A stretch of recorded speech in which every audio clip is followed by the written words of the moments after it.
Hello guys! Welcome sa ating walang kwentang channel. So, nandito na naman tayo para sa panibagong video. Ngayon guys, parang ito'y update lang, parang part 2 ng ating pag-change class. Pero bago ang lahat, shoutout muna sa mga kasama natin dito sa YouTube channel natin na si Nick Nock Lopez. Sabi niya dito, shoutout daw. At yan, shoutout na sa iyo boss.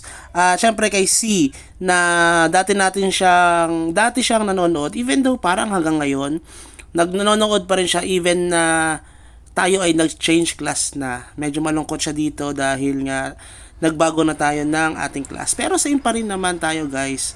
At ito na yung aking overview.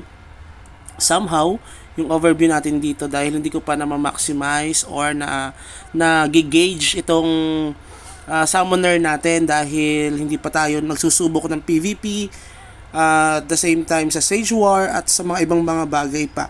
Ang sasabihin natin ngayon, i-review natin para sa mga gustong mag-summoner or kung gusto nyo i-share din yung mga insights, point of view nyo dito sa ating comment section, pwede kayong mag-comment dito sa baba. So dito sa ating general knowledge, class talent or yung ating unang-unang skills ay napatataasin ay itong hit up. Ang importance kasi ng hit up, yan yung chance na hindi tayo magmi-miss. Importante yan lalo pagka higher level. Tapos tong Hellbeast, kukunin natin yan kasi yan yung pinakamalakas. Feeling ko para sa akin, yan yung pinakamalakas na skill ng ating summoner. Pero 30 seconds ang cooldown niya, napakatagal. Pero kapag yan tumama, sabi ko sa inyo, napaka-solid yan guys. Naka-base yan sa ating damage. So mas maganda kapag mas mataas ang damage natin, especially sa ating mga skills and at the same time sa ating mga gears, ay lalong madudurog yung kalaban sa atin. Int up naman ang isa sa mga pinataas natin. Maliban dun syempre, hindi pa natin pinataas yung combo damage. Sa susunod na yan kasi feeling ko mas importante ito dahil intelligence ang ating character dahil MP, kaya pinataas natin siya. Maximum level na ata yun. Then dito naman, pinataas din natin to isa dahil importante ito. Dahil by percent, yung madadagdagan ng ating buhay, the more na kapag tayo, syempre by chance siya na yung nababawasan tayo, may percent din na madadagdag sa buhay natin. Parang lifesteal, pero may cooldown pa rin siya di ba? 60 seconds. Parang good for PvP din itong na to. At saka maganda kasi dapat dito sa summoner, guys, hindi talaga dapat siya win para sa akin. Hindi na siya win. Dati kasi gusto ko siya mag-win. Pero ngayon, eventually, nung nilalaro natin siya, nagbago yung ating isip. So, yan yung mga skills na pinataas natin. Nakikita naman sa monitor. Sundan nyo na lang. Kasi hindi to live. Yan ay recorded lang. Then, nag-voice over lang tayo. Ito yung parang blind na patataasin. Parang mapupunta sa dark hole yung ating mga nakakalaban kapag tinamaan sila noon. Pero yun ay by chance pa rin. Kasi meron ding hypnotize dito, by chance din yun na ma-hold yung kalaban natin. Tapos kung mapapansin nyo, ito yung gusto ko sa summoner.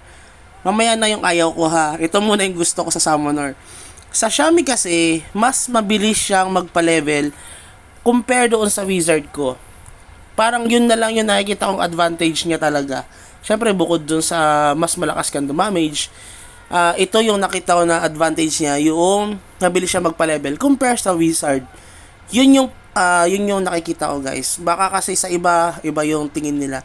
Tapos ito, may nagsuggest kasi sa atin, kasi yun yung disadvantage pala. Sabihin ko na hindi ko kayang mag-red boss. Unlike sa wizard ko, kayang-kaya ko siyang tayuan.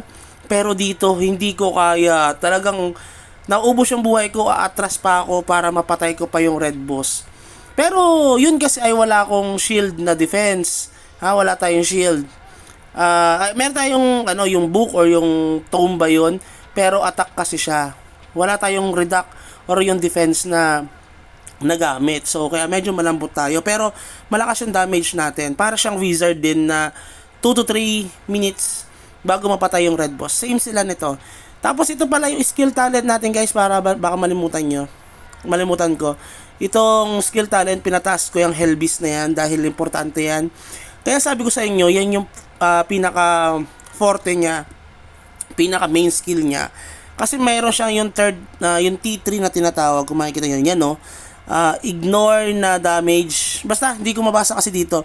Basta pag tinamaan natin siya, yung T2 at saka yung T3 natin, yan yung umuubos agad sa buhay pag tumama yung kanyang damage doon sa kalaban.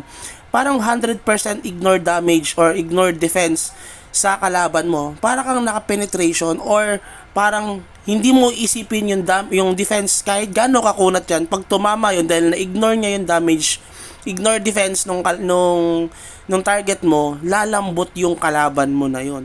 Kaya nga 'di ba, meron tayong mga nakikitang videos na parang tinira nung summoner yung isang character, gumuhit talaga, guhit na guhit, ubos yung SD, ubos din yung buhay ng kalaban.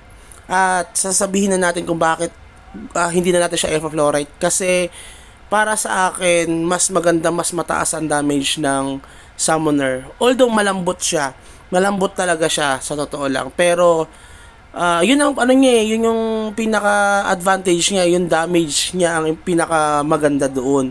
Kasi kung tatagal yung laban, kunwari, binalance natin siya, syempre mahihina yung damage natin dahil mako-compromise siya ng ating defense. Kaya ang mangyayari, tatagal yung laban natin sa PvP at saka sa RB. Kapag gano'n nangyari, mas lalamang yung kalaban sa atin. Especially yung mga BK, dahil the more na mas matagal ang laban, the more na mas lumalakas sila, lalo sila ay naka-ice fluorite. Okay, kaya dapat ubos agad ang buhay nila pag binanatan natin sila. Dahil nga malakas yung damage nito. Pero syempre, kapag sobrang lakas ang damage natin, isa pa sa mga iniisip ko yung reflect naman ng mga Blade Knight. So ito yung naman yung skill natin na inaps. Makikita nyo na dyan, pwede nyo siyang maging reference yung mga pinataas natin. Pero alam nyo ba, parang walang difference dito yung mga skills niya kapag nag-level 7, yung maximum level, max level ng skills, parang wala masyadong changes. Unlike doon sa Wizard, yung level 7 na mana shield niya, kapag nag-level 7 yun, parang may chance na magsi-60, parang 10 or 5% chance na 60% reduction sa mga players. Ibig sabihin nun, 60% pag tinira ka ng BK tapos nag-effect yung mana shield mo, ang mangyayari doon, hindi ka basta-basta mababawasan ng malaki dahil nag-effect yung mana shield na 60% reduct damage sa'yo. Yun yung gusto ko sa Wizard, pero kasi napaka mahal kasi, yung baga, ang dami pang ipapa-level bago mo ma-reach yung mga ganung bagay. Tapos ito, yung pinataas natin yung general skill natin, pwede nyo itong maging guide, penetration. Yan yung isa sa mga kailangan natin. Kasi kailangan pumasok yung mga matitigas ay yung mga malalakas na bawas natin sa kalaban. Sa PvP yan or sa mobs. Kailangan yun. Bakit? Kasi kapag mas mataas ang defense sa mga kalaban mo, syempre tatagal ang laban natin. Doon tayo madedehado. Kaya kailangan ubos agad ang buhay nila. Tapos ito naman, pataasin din to dahil ito yung damage natin. Excellent damage lang. Yan yung importante. Tsaka na natin pataasin yung iba dahil mas, para sa akin, mas importante yung penetration natin at the same time yung reduced penetration. Yan yan yung reduction ng penetration. Kasi nga malambot tayo, kapag tumama sa atin yung tulad ng EMG, kapag tumama yung kanilang damage sa atin, malaki ang tendency na ubos agad ang buhay natin. Baka nga ma-one hit tayo ng Blade Knight, yung kung Fatal Strike yung tumama sa atin. Tapos nag-excellent damage or double damage, maliit lang buhay natin. Baka ma-2 hits tayo or 1 hit tayo doon. Siguro kung ganun tayo kalambot. Kasi nalalambutan talaga ako dito sa Wizard, sa Xiaomi na ito. Pero superb yung kanyang damage output. Pero yan, nakikita nyo guys, ako ay pang level 17. Gusto nating i-gauge yung ating summoner doon sa mga matataas na rankings. Sa server namin 17 ako, pero sa overall ng from 129 ata to 144 servers, tayo ay top 73. Napakalayo na natin guys. Hindi na tayo makapagpa-level or makaabot sa mga high rankings natin. Kasi nga dahil nga kasi gusto lang din natin subukan yung free to play. Pero ngayon siguro habulin natin sila medyo nag-focus kasi ako sa pag-prepare ng change class natin. Pero yan, hahabulin natin sila. Tapos ito pala, ito yung importante, yung mga pendants or yung mga accessories natin. Kasi nga, parang by damage yung binibigay nila sa atin. So yan yung, kung mapapanood nyo yung video, may nagsabi lang sa akin, hindi ko nga actually siya napapanood, may nagsabi lang na parang vlogger na 30,000 daw yung Xiaomi niya sa server 401. Hindi ko maalala kung anong pangalan niya, pero ang lakas ng damage niya for 30,000 at yung kanyang damage. Tayo may buff na yan, 10,000 lang yung ating damage. Pero yan guys, yung damage kasi natin, kaya hindi siya ganyang kataas kasi kung makikita niyo doon kay Pansit, 'di ba? Kay Pansit ba 'yon? Meron siyang na 13,000 yung kanyang damage. Kasi mataas yung kanyang fluorides. Tayo kasi wala tayong fluorides masyado. So, kailangan natin dagdagan yung fluorides. Kita niyo yan, guys. Sandali lang siya, may buff pa yan. May susubukan natin yung ating Xiaomi kung bakit ayaw ko na mag-win sa Xiaomi. Kasi kapag nag-win tayo, syempre parang yung damage natin mako-compromise. Ang forte ng Xiaomi ay yung kanilang yung mga malulupit na damage nila, yung malalakas na damage nila. So kapag yun ang pinataas natin, lalapit pa lang yung mga kalaban, ubos na agad ang buhay. Hindi na magi-effect yung mga ice fluorides nila. Yun yung sa tingin ko kasi pag nag-win ako, compromise talaga yung damage ko. Okay na maging malambot, lalo kung PvP naman. Kasi pagka 3v3 siguro, or kapag ibang mga laban, ganyan, maramihan. So talagang patay ako, kailangan ko lumayo, 'di ba? Kasi nga malambot lang tayo. Pero ito yung pinag-aaralan pa rin natin. Gusto natin subukan ito ay hindi naman ako ng PPK. Bihira lang ako mang PK, guys. Yung kagalit ko lang talaga, yung trash talker, no? Huwag natin sabihin yung pangalan kasi mahina ang utak nun. Pero pag nakita niya to siguro magko-comment yun. Pero hayaan na natin siya. Yan, magpipigay lang tayo para sa purpose na mag-gauge natin yung damage nitong Xiaomi natin. Kasi meron tayong din na feature na class na Xiaomi, siya ay top 1. At lakas nun, grabe yun, no? Hindi ko alam kung bakit sobrang lakas niya. Pero magkaiba kami ng build ng character. Pero mas spender kasi siya kasi nakuha niya na yung mga wings, 'di ba? Tayo naman at naka AA set siya. Tayo hindi. Para lang naman ito sa mga players na gustong maglaro lang ng tama. Yon, inuulit-ulit natin 'yan para malaman niyo na ang character natin hindi siya lumakas dahil bili tayo ng bili or top up tayo ng top up. Lumakas ito, syempre may tulong ng top up. Yung top up na yon dahil doon sa mga nalulot natin na gamit at binibenta natin yun dati.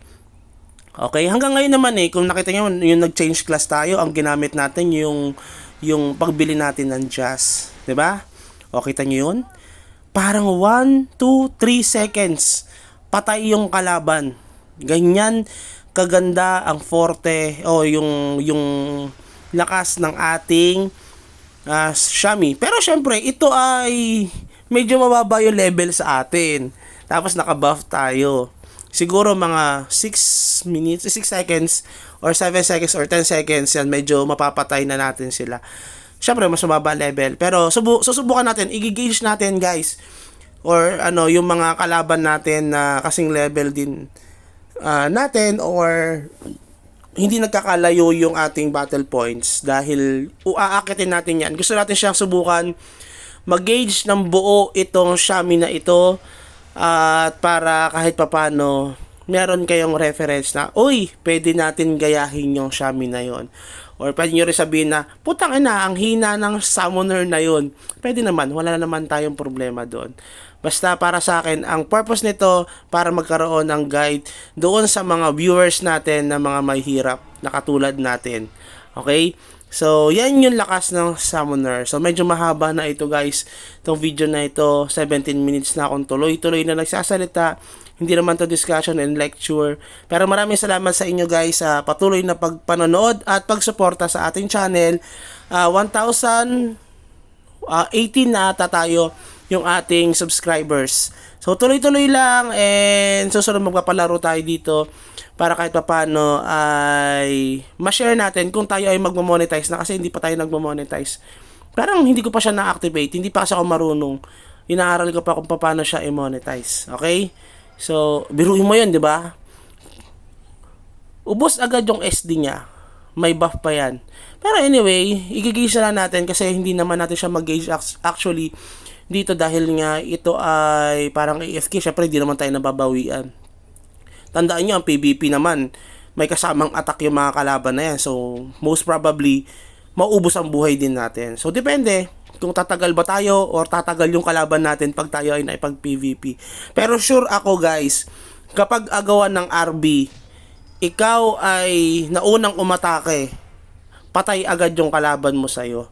Yun yung sa tingin ko, yun yung na-experience ko dito. Pero, syempre, pag nauna silang umatake sa'yo, ubos ang buhay mo. Yun yung, ano ko, yun yung tingin ko. Pero kasi pwede kang makatakbo dito, meron ditong parang, yun yung parang ahas na yan. Yung pangalawang skill na yan. Parang kukunat ka, konti. So, yan yung purpose niya. So, yun lang siguro, and have a good day. Bye-bye!